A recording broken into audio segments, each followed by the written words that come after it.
Hello everyone, welcome to my channel. तो हम लोग पढ़ रहे हैं केमिकल काइनेटिक्स 12th का फिजिकल केमिस्ट्री ना 12th फिजिकल केमिस्ट्री।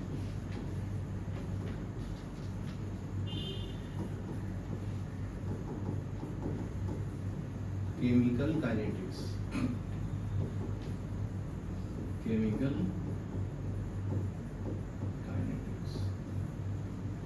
ठीक है। तो देखो, पिछले क्लास में हम लोग rate of reaction, differential equation पढ़ लिए। तो आज हम लोग फर्स्ट ऑर्डर के बारे में पढ़ेंगे। First order,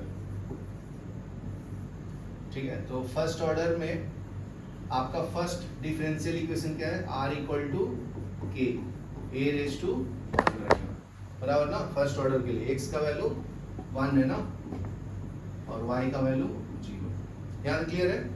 okay. तो इसको हम लोग क्या बोलते थे? इक्वेशन का नाम दिया था differential equation of first order, ठीक है। तो ये एग्जाम में पूछता भी है पहचानने के लिए, differential equation of first order, ठीक है। तो r को मैं क्या लिख सकता हूँ? Minus D A upon D T is equal to K A raise to 1। ये आपका differential equation of first order. यहाँ क्लियर है? ओके। तो इसको शॉर्ट फॉर्म में differential equation of first order. यहाँ तक क्लियर है ना?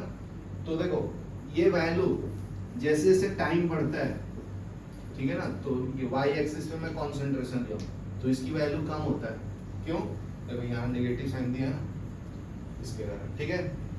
तो डिफरेंशियल मतलब क्या होता है? एक पॉइंट पे तुम उसका स्लोप निकालते हो कि कैसे वो रिएक्ट कर रहा है। टेंजेंट निकालते हैं ना मैथ्स में, तो ये टेंजेंट वैल्यू देता है, मतलब ये स्लोप वैल्यू देता है। क्या देता है? स्लोप, मतलब कैसे रिएक्ट कर रहा है, how it is reacting.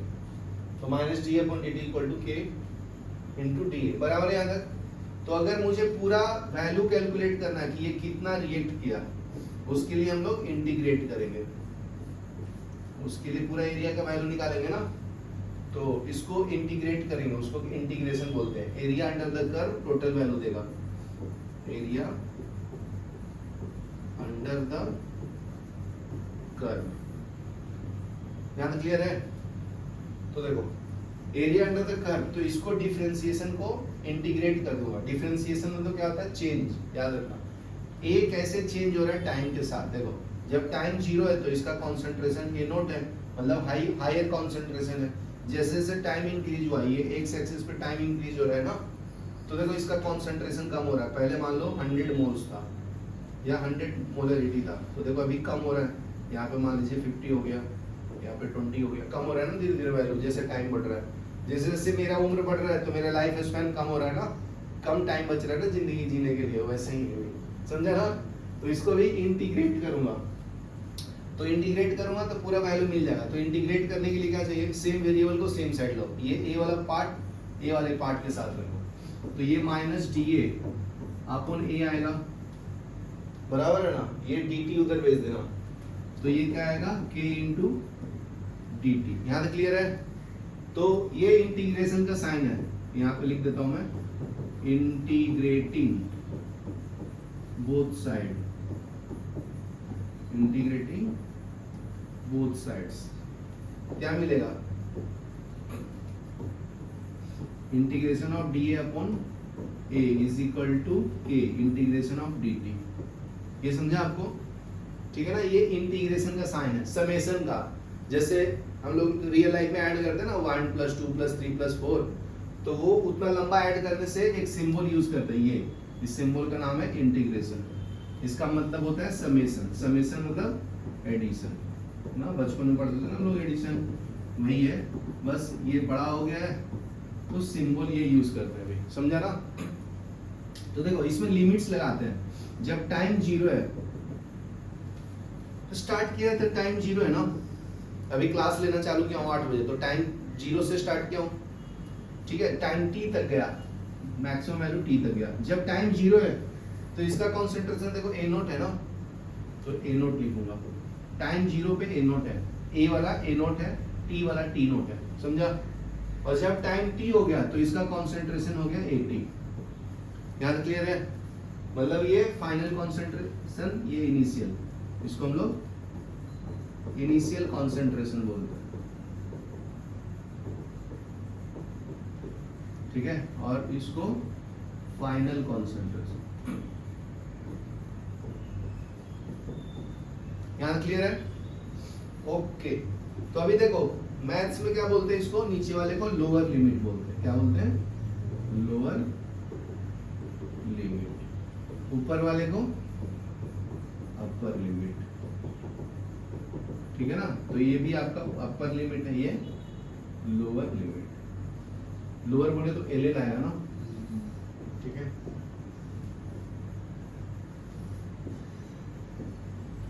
Lower limit, यहाँ तक क्लियर है? अभी देखो मैथ्स में तुम लोग जिसको नहीं आता कोई बात नहीं, तो मैं फॉर्मूला लिख देता हूँ। अगर इंटीग्रेशन ऑफ डी अपॉन ए रहता है तो ये फॉर्मूला होता है लॉन ऑफ ए, ठीक है। और इंटीग्रेशन ऑफ डी टी रहेगा तो टी आएगा, ये समझा? तो इसको करेंगे तो क्या आएगा? माइनस लॉन ऑफ ए, समझा? फिर ये वैल्यू डालते हैं, upper limit minus lower limit, upper limit ये lower limit is equal to K. इसका वैल्यू क्या है? टी, 0 से टी, ठीक है। तो फिर दूसरा रूल क्या है? इसको माइनस इसको करते हैं, इसके अंदर वैल्यू डालने के बाद, ठीक है। तो minus ln of A T, minus बाहर रखता हूँ, फिर minus ln of A note, ठीक है, is equal to k T minus 0, समझा? एक बार t का वैल्यू बड़ा डाला t और ये 0 डाला, a t डाला फिर a नोट डाला, समझा? अभी ये माइनस को अंदर मल्टीप्लाई कर दो, ये माइनस माइनस प्लस हो जाएगा ना, तो ln of a naught minus ln of a t is equal to k into t. ये समझा आपको?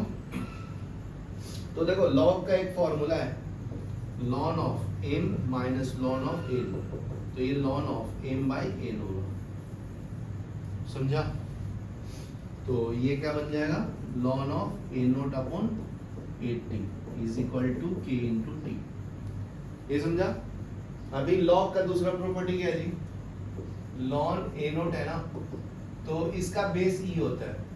जब इसको बेस 10 में कन्वर्ट करते हैं तो 2.303 लॉग ऑफ ए नोट होता है, इसका बेस 10 होता है। तो इसको इसमें कन्वर्ट करते हैं, क्यों?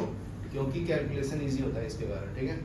तो ये आंसर आ गया अपना, बस कन्वर्ट करके मैं लिखूंगा तो 2.303 log of A naught upon A T is equal to k t आएगा, ठीक है। तो ये आपका इंटीग्रेटेड रेट लॉ है, इसका आंसर आ गया। इसको बोलते हैं integrated rate law, integrated rate law, समझा? Of first order. चलो लिख लो, ये प्रूफ आता है एग्जाम में 12th बोर्ड में 3 मार्क के लिए, ठीक है। अभी नेक्स्ट पॉइंट देखो, तो फर्स्ट अपना आ गया, अभी प्रूफ कर दिए हम लोग। क्या प्रूफ किया जी? Integrated rate law for first order, integrated rate law of first order reaction, first order reaction, ठीक है। क्या फॉर्मूला है अपना? 2.303 log of A naught upon A T is equal to के इंटू टी। तो इसको अलग अलग फॉर्म में भी हम लोग लिख सकते हैं, ठीक है। तो देखो ये फर्स्ट फॉर्म हो गया, सेकंड फॉर्म। तो कहीं कहीं पे क्या लिखा होता है? k is equal to 2.303 by t log of A naught upon A t. पढ़ने के लिए सीख लो। ए नोट क्या है आपका? इनिशियल कॉन्सेंट्रेशन, ठीक है। ए टी क्या है? Concentration at time T, concentration at time T, ठीक है ना। और ये स्मॉल टी क्या है? ये टाइम है आपका, बराबर है। के क्या है? रेट कांस्टेंट, याद क्लियर है? तो अभी अपने को पढ़ना है हाफ लाइफ। इसके बाद क्या पढ़ना है? Half life. हाफ लाइफ मतलब जिसकी कॉन्सेंट्रेशन हाफ हो जाएगा। मान लो 100 मोल्स लिया था, 50 मोल रिएक्ट कर गया तो हाफ मोल बच रहा है ना, तो उसको हाफ लाइफ बोलते हैं। जैसे मेरा उम्र टोटल 100 साल का है, मैं 50 साल का हो गया तो 50 साल ही बच रहे हैं ना भाई, समझा? उसी तरह से हाफ लाइफ। जैसे इनिशियल कॉन्सेंट्रेशन है आपका, ए नोट क्या है आपका? इनिशियल कॉन्सेंट्रेशन, मान लो 100 मोलरिटी, ठीक है ना? तो अगर ये ए नोट बाई 2 हो जाएगा, कौन? 80, जो फाइनल कॉन्सेंट्रेशन है फाइनल इनिशियल का हाफ हो जाएगा, ठीक है ना? तो ये आपका हाफ कॉन्सेंट्रेशन भी बोल सकते हैं या फाइनल कॉन्सेंट्रेशन भी। तो ये मान लो 2 से डिवाइड कर देता हूं, 100 बाई 2 कितना हो गया? 50 मोलरिटी। यहाँ क्लियर है ना? तो स्टार्टिंग में टाइम जब था इनिशियल, तो जब टाइम था टी नोट, 0 था ना स्टार्ट किए थे तब से, तो इसका टाइम जो है चेंज होकर टी हाफ हो गया, समझा? तो ये फॉर्मूला में डालेंगे तो क्या मॉडिफिकेशन आता है चेक करना। k equal to 2.303 by t के जगह पे क्या डालना है अपने को? T half. देखो टी के जगह पे क्या डालना है? T half. Log of initial concentration तो ए नोट ही है ना, और 80 के जगह पे क्या आ जाएगा जी? ए नोट अपॉन 2, समझा ना? देखो यहाँ पे लिखो 80 की जगह पे ए नोट बाई 2, समझा? हाफ लाइफ, ये फॉर्मूला भी इंपॉर्टेंट है, प्रूफ भी इंपॉर्टेंट है। तो तुम देखो कैंसिल क्या हो रहा है जी? ए नोट कैंसिल हो रहा है, ये ऊपर आ जाएगा ना, इसको मैं इधर ले लेता हूँ और इसको इधर ले लेता हूँ, तो क्या मिलेगा? T half is equal to 2.303 by k log of 2। ये समझा? ए नोट कैंसिल हो गया ना, तो log 2 का वैल्यू होता है 0.3, तो t half equal to 2.303 into 0.3 by के,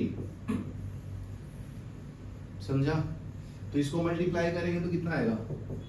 0.693 बाई के, समझा? तो हाफ लाइफ का फॉर्मूला क्या है तुम्हारा? Half life equal to 0.693 by k. ये फॉर्मूला याद रखना। ये half life for first order, समझा?